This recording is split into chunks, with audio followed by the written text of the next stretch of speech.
Salut, dans cette vidéo, nous allons voir comment tester la validité de nos codes HTML. Parce qu'il y a certains codes que tu peux écrire, ça fonctionne bien dans ton navigateur, mais dans d'autres navigateurs, non, ça ne passe pas. Alors, dans cette vidéo, nous allons apprendre comment tester si notre code HTML est valide sur tous les navigateurs. Alors, on va aller là dans ce dossier que j'ai préparé pour le W3C et la validation d'un code HTML. Le W3C. En fait, le W3C, c'est ce qu'on va utiliser pour voir si notre code est valide ou pas. Introduction, qu'est-ce que c'est que le W3C? Le W3C signifie World Wide Web Consortium. Donc W3C veut tout simplement dire World Wide Web Consortium. Est une organisation internationale créée en 1994 par Tim Berners-Lee, le créateur du web. Donc tout ça, c'est juste des informations à connaître concernant la littérature et tout ça. Son rôle principal est de définir les standards du web afin que les sites web fonctionnent correctement sur tous les navigateurs. Vous voyez, c'est justement ce que je vous disais. Son rôle, en fait, pour un bon développeur, son code, sa page web ou son site web doit pouvoir fonctionner sur tous les navigateurs, que ce soit Chrome, Firefox, Edge ou Safari. Son code doit bien fonctionner. Le W3C travaille sur plusieurs technologies: HTML, structure d'une page web, CSS, mise en forme, le DOM en JavaScript, SVG, images vectorielles et tout ça. Ce qui nous intéresse ici, c'est le HTML qui est la structure des pages web. Pourquoi respecter les standards du W3C? Quand on écrit du HTML, il existe plusieurs façons de faire les choses. Justement, le HTML, comme ce n'est pas un langage de programmation, tu peux faire tout comme tu veux. Les erreurs, il y a les erreurs qu'on laisse passer. En fait, il y a même tout. On laisse passer, on ne considère pas tout. Alors c'est à ça que c'est le W3C, pour rectifier tout cela. Certains peuvent fonctionner dans un navigateur, mais être incorrect selon les normes. Vous comprenez? Donc tu peux écrire un code HTML qui est bien fonctionné dans ton navigateur, mais ce n'est pas correct selon les normes. La validation W3C permet de, première raison, éviter les erreurs HTML. C'est à ça que ça sert. Par exemple, mauvais code. Si tu ouvres peut-être la balise H1 ou P et tu oublies de la fermer, là c'est une erreur. Les balises ne sont pas correctement fermées. Le bon code, tu dois fermer la balise. 2. Améliorer la compatibilité entre navigateurs. Un code valide a plus de chances de fonctionner correctement partout. Donc si ton code est valide, ça doit fonctionner partout.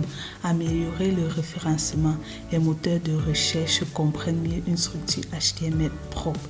Par exemple, lorsque tu vas finir ton site web et que tu vas peut-être revendre à celui qui t'a demandé de le créer et qu'après on tape son nom ou bien on essaye de faire une recherche sur Google et que son site web ne s'affiche pas, souvent c'est à cause de trop d'erreurs que tu as fait dans le HTML.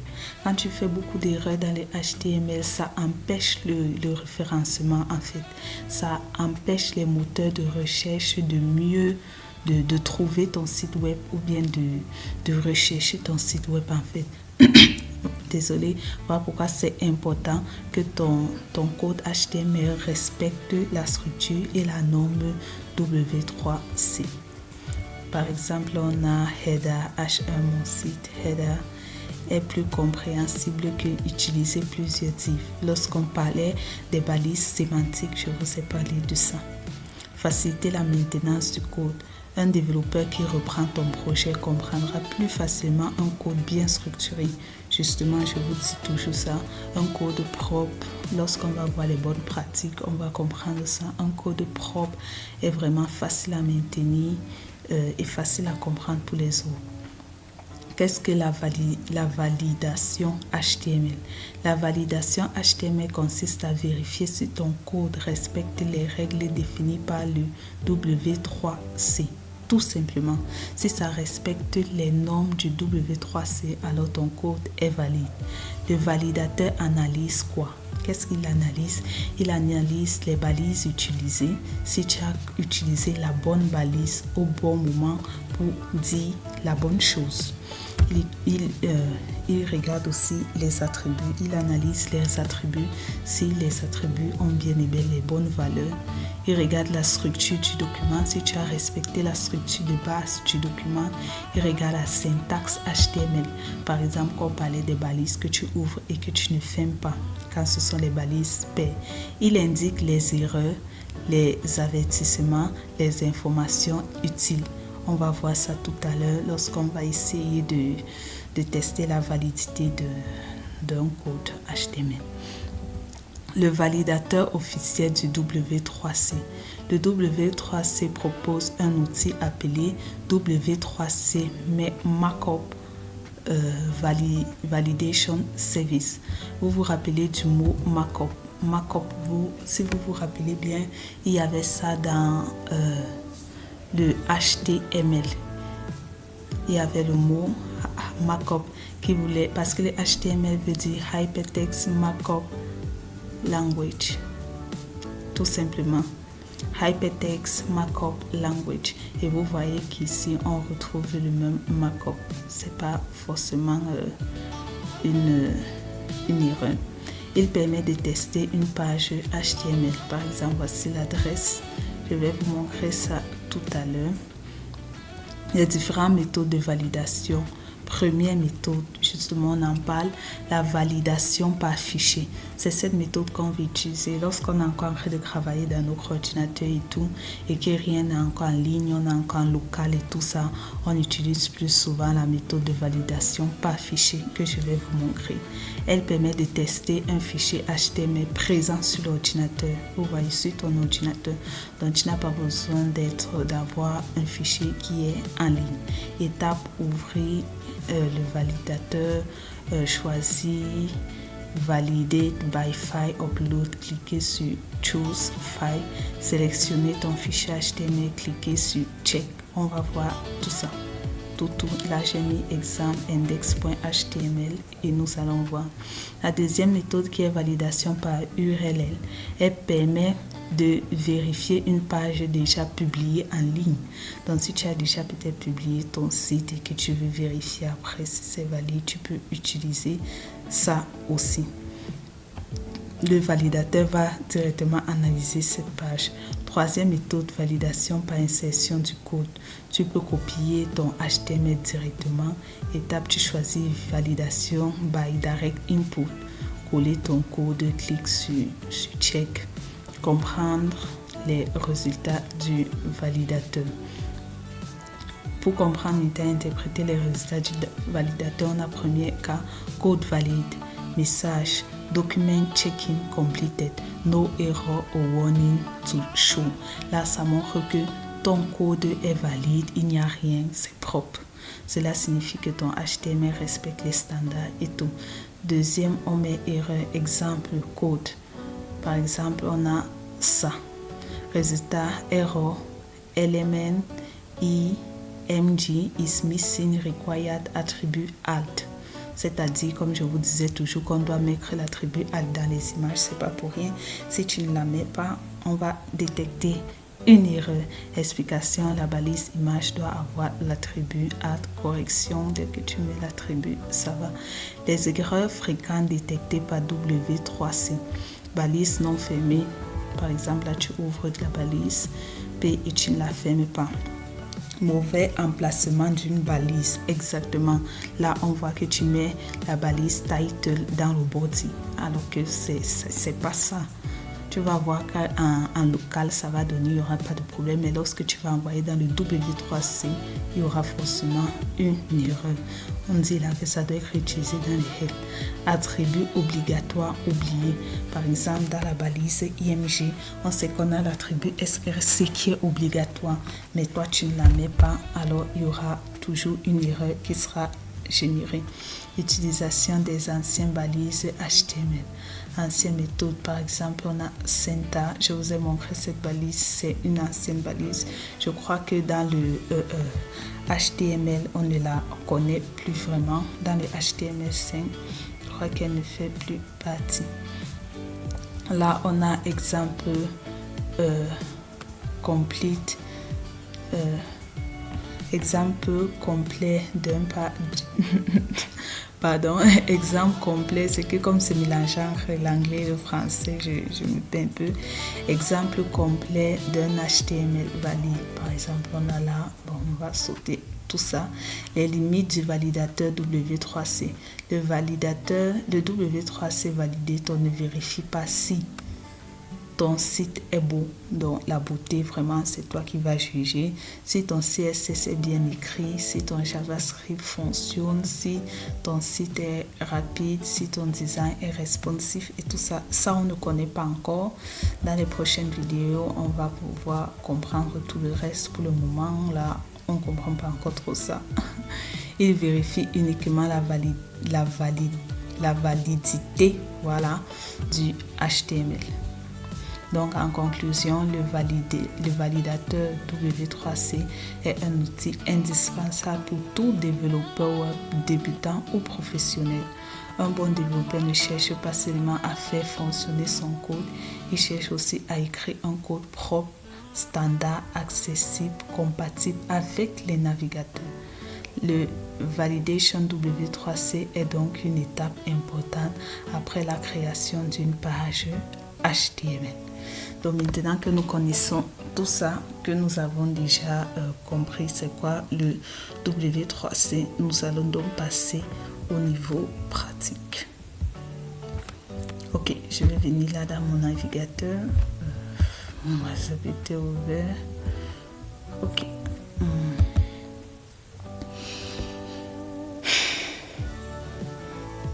Ok. Pour ouvrir le validator W3C, on va juste venir là, on va taper W3C validator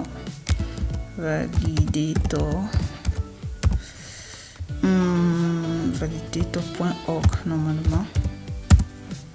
Voilà, voici ça là, W3C validator.org. Et puis on voit là des W3C Makeup Validation Service en anglais. Donc, on va cliquer sur ce premier lien là. Ok. Et une fois ici là, voici donc tout ce que je vous disais. Là, on a Validate by File Upload. Déjà, tu envoies ton fichier directement, donc tu prends ton fichier dans ta machine, tu envoies ici et puis ça vérifie. Validation by direct input, c'est-à-dire tu vas copier directement ton code, tu viens coller ici et tu vérifies. Et on a validate by URL. Déjà, tu prends l'URL de ton site qui est déjà en ligne, tu le mets là et puis ça valide.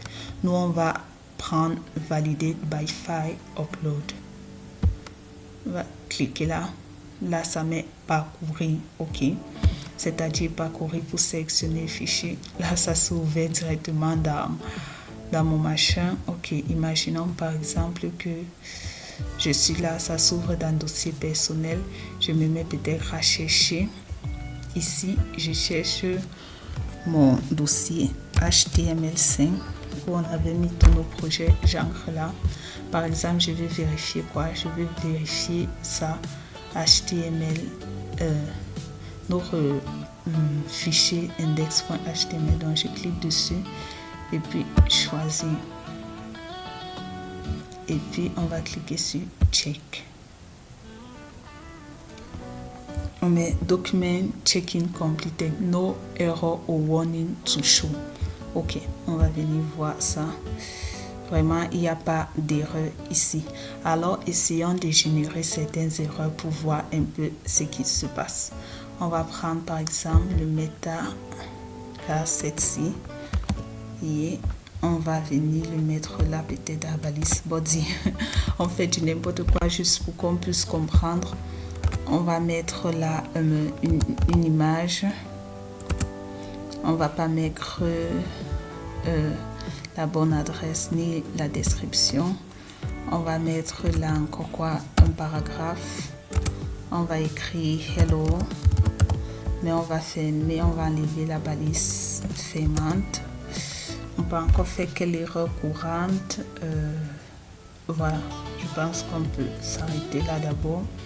On va retourner là et puis on va encore envoyer notre fichier HTML.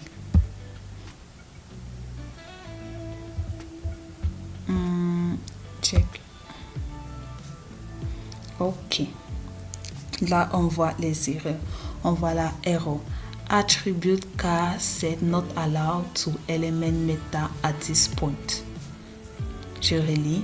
À voir pourquoi connaître l'anglais, c'est vraiment très important pour les développeurs parce que tu peux pas faire ça, vraiment.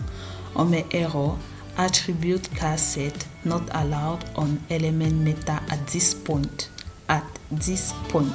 Ça veut tout simplement dire que tu l'as mis au mauvais endroit parce qu'on ne peut pas avoir la balise méta dans le body, c'est impossible. Les métadonnées sont dans la balise head. Donc on va enlever ça. Ok. On va retourner là-bas pour voir d'autres erreurs. Error.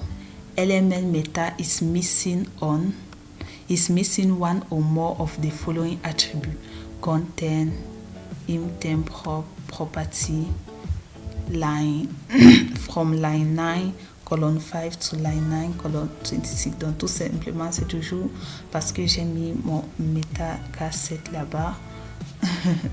Ok, ici on met bad value for the attribute src on element im must be not empty. Vous comprenez, on met la bad value for the attribute src on element img must not be empty. Must be non empty. Ok, tout simplement pour nous dire que notre attribut src est vide. Pourtant, cet attribut doit forcément avoir une valeur. Bon, on n'a pas d'image ici. Je vais aller vite chercher une image ici dans notre dossier de travail. Acheter mon ordinateur pour pouvoir résoudre ce problème très vite. Pour que nous voyons, je vais prendre ça, n'importe quoi. Copier, ok. Oh, mais je suis fermé. On va coller ça ici dans HTML5.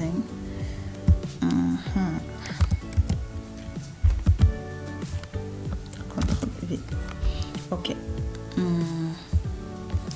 Là, on va mettre notre image. On va mettre la source de notre image ici.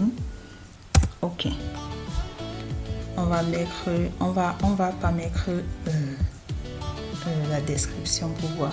Document check-in completed. Ok. On nous dit là qu'on a fini avec le document.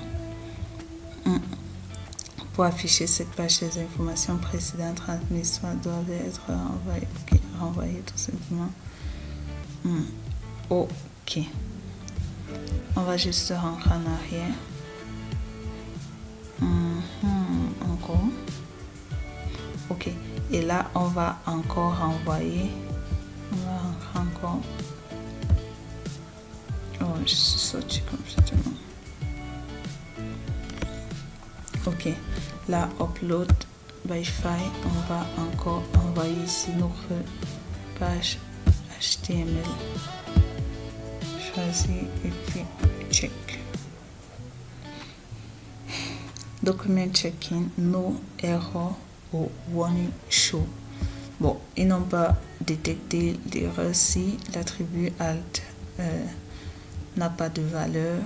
Pourtant, souvent, ils détectent cette erreur. Bon, s'ils n'ont pas détecté, je crois qu'on a un paragraphe qui n'est pas fermé. Et comment ils n'ont pas détecté ça? Document checking completed, no error or warning to show. Bon, on va ouvrir ça pour voir. Si c'est qu'il ne détecte pas les erreurs, ces erreurs-là, c'est que peut-être ils ne sont pas très importants. Donc, je vais remettre W3C validator.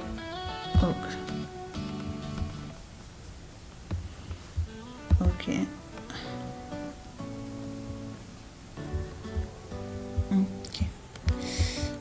Validate, verify, upload. Parcourir. Ok. Choisir. Et puis check. Ok. Document checking completed. No error warning to show. Ok. Vous avez dit qu'ils n'ont pas détecté l'erreur. Je pensais qu'ils allaient détecter cette erreur de paragraphe non fermé. Ça veut dire que ça va, ça n'a pas détecté ces erreurs. Peut-être le HTML5 a évolué et que ça ne détecte pas ces erreurs ou bien quoi, je ne sais pas trop.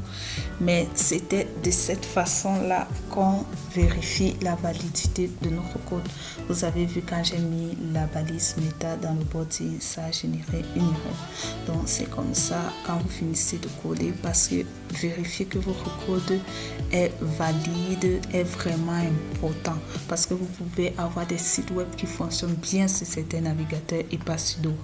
Autant lorsque vous vérifiez avec le validator W3C et que ça vérifie et que ça clarifie tous vos erreurs, vous êtes sûr alors que votre site web, votre code, votre page web va bien fonctionner sur tous les navigateurs, que ce soit Safari, Edge, Firefox, Windows, peu importe, ça va très bien fonctionner. Alors je vous dis à très bientôt dans la prochaine vidéo.